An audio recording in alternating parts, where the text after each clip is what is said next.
Hey guys, it's Periodic Pals here.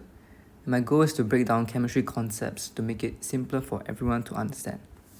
Today, we'll be talking about the mole concept and stoichiometry, particularly on atoms and subatomic particles. Okay, so first we have to understand the definition of an atom. An atom is the smallest part of an element, such as hydrogen, carbon, oxygen, etc. Right.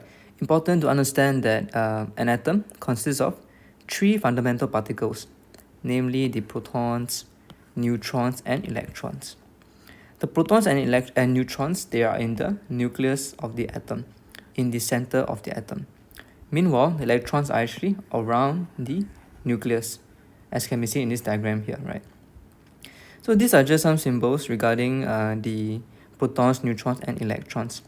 There are two numbers, one at the top, one at the bottom, right? So the one at the top represents the relative mass of these particles. So it can be seen that proton is 1, neutron is 1, electron is 0. What this means is that the relative mass of proton and neutron is the same. They weigh about the same. Compared to electron, which is 0, which means that the mass of electron is insignificant compared to the mass of protons or neutrons, right?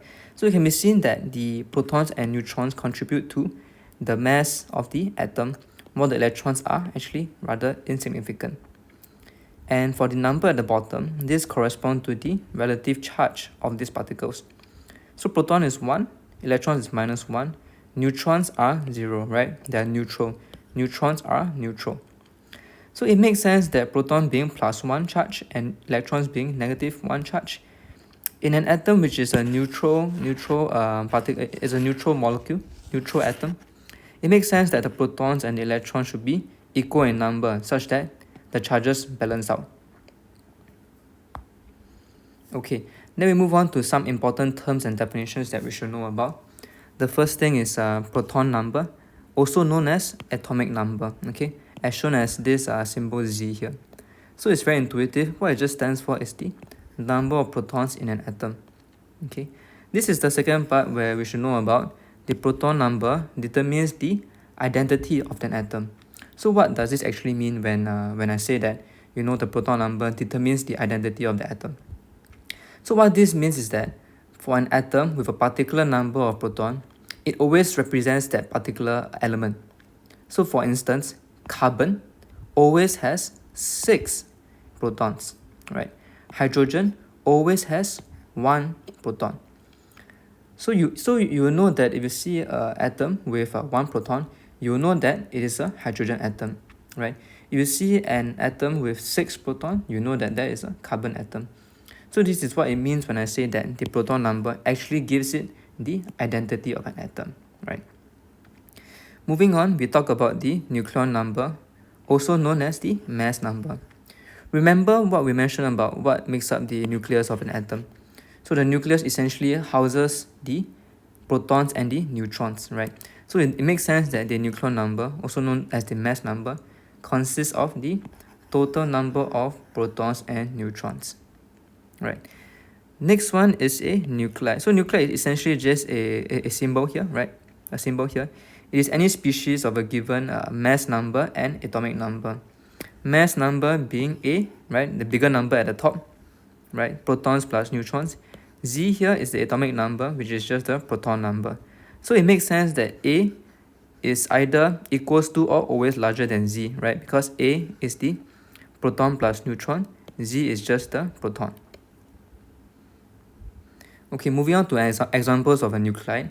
So this is what we went through earlier, right? So this X represents the symbol of the element. So it can be seen that this X here, it will be a H if it's hydrogen, Be if it's beryllium, C if it's carbon, O if it's oxygen, right? And to recap, the smaller number is always at the bottom, the bigger number is always at the top, right? So in this case of hydrogen that we see here, it has 1 proton, and the mass number being 1 means that it has 0 neutron, right? Because 1 proton and the mass number being 1 means that the neutron must be 0. Beryllium has 4 protons, mass number is 9, meaning it has 5 neutrons. 9 minus 4 gives you 5. Carbon has 6 protons, mass number of 12, meaning it has 6 neutrons. Oxygen having 8 protons with 16 mass number, means that it also has 8 neutrons.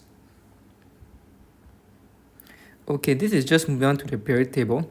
We can see that, every element is tagged to a number, right? Carbon is 6, oxygen is 8, silver is 47, argon is 18, etc. So remember we mentioned that this number here is actually the proton number, and we mentioned earlier that the proton number gives the element the identity. So we do know that when we see an atom with a proton number of 6, we know that it's carbon. We see a proton number of 1, we know that this is hydrogen, right? Okay, moving on, we'll be discussing about isotopes. So what are isotopes? Isotopes are essentially atoms with the same proton number but different nucleon number. Remember, nucleon number is the proton plus neutron, right? So if they have different nucleon number but the same proton number, what this means is that essentially you have different number of neutrons, right? Okay, and it is good to know that most elements actually consist of a mixture of isotopes, which we'll see in the next slide.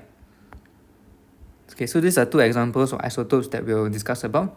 Hydrogen has 3 main isotopes: protium, deuterium, and tritium, right? So this is the most common hydrogen atom that we normally see, the most common isotope that we normally see. Protium is 1 proton, mass number of 1, 0 neutron, right? And it's the majority of the hydrogen isotope. You also have other types of hydrogen, right? You have mass number 2, mass number 3. This D just stands for deuterium, this T stands for tritium. So deuterium has 1 proton and 1 neutron, so total mass number is 2. Tritium has 1 proton and it has a mass number of 3, meaning it has 2 neutrons. These are actually all hydrogen atoms. As we know that, remember we mentioned that the proton number gives it the identity. See, they all have the same proton number. The proton number gives it the identity, and we know that these are all hydrogen, right? The difference is just the mass number, different numbers of neutrons. Moving on to chlorine, we have 2 isotopes, chlorine 35 and chlorine 37. This is the mass number, right? So they have the same proton number, but different mass numbers. This one here has 18 neutrons, this one here has 20 neutrons. Okay, so using what we have learned so far, let's just try to do this question, and then we can see whether we can apply the concepts we have learned to use. You can try to pause the video here and try to attempt this question, and then we'll go through in the next part. Okay, so the question is, which one of the following particles has more electrons than protons and more protons than neutrons? Okay, so let's break this down into 2 parts. More electrons than protons. Remember we mentioned earlier that atoms are neutral, meaning that they should have the same number of protons and electrons. Remember we mentioned that electrons has a relative of a -1 charge, protons has a relative charge of +1. So in a neutral atom, it makes sense that you should have an equal number of protons and electrons to cancel out the relative charges. The fact that you have more electrons than protons means that the overall charge should be negative, right? So look at the options here. We have A, B, C, and D. Only C has an overall positive charge. So the fact that it has a positive charge overall means that it cannot be the answer, right? Because what we're looking for is that we want to have more electrons than protons. So we can safely know that C is not the answer, right? Okay, moving on. D, B, and A all have an overall -1 charge. So they all could be possible answers, right? So we move on to the next part, which is more protons than neutrons. Okay, so let's break it down. Let's count the total number of protons and neutrons for each species here, right? So remember, okay, let's talk about proton. We just put a P here, and neutrons we put an N here, right? So D stands for deuterium, one of the isotopes of hydrogen that we discussed earlier, right? Which can be seen here. This is deuterium. So deuterium has how many protons? It has 1 proton, right? 1 proton here, right? How many neutrons does deuterium have?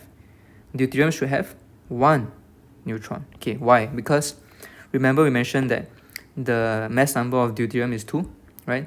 So the neutron number is taking the mass number minus the proton number. So 2 minus 1 gives you 1 neutron, right? Okay, moving on to OH minus, right? So what is the total number of protons in OH minus? Means that we must add up the protons of oxygen and the protons of hydrogen. Oxygen has 8 proton, hydrogen has 1 proton. So that's a total of 9 protons, right? Okay, how about the neutrons? Oxygen has 8 neutrons. 16 minus 18 gives you 8 neutrons. Hydrogen over here has 0 neutrons, right? The mass number is 1, proton number is 1. So 1 minus 1 gives you 0. So we know that oxygen has 8 neutrons, but hydrogen here has 0 neutrons. So the total number of neutrons is 8, right? Okay, moving on to D. We have oxygen and deuterium with overall negative 1 charge. For the total proton number, we have oxygen, which is 8, deuterium, which is 1. So we have a total of 9 protons, right? In terms of neutrons, oxygen has 8 neutrons, deuterium has 1 neutron. 2 minus 1 gives you 1 neutron. So for OD minus, it also has a total of 8 plus 1 neutron, meaning you have 9 neutron. So now looking at the question, which of them has more protons than neutrons? So the answer is clearly B, right? B has more protons than neutrons. A has the same number of protons and neutrons. D has the same number of protons and neutrons, right? Okay. So I think we have come to the end of this early chapter, right? I hope that this video has been helpful for you. Please do like and subscribe if you think that this video has been helpful and you would like to see more of such videos in the future. Okay? Study hard and see you guys in the next video.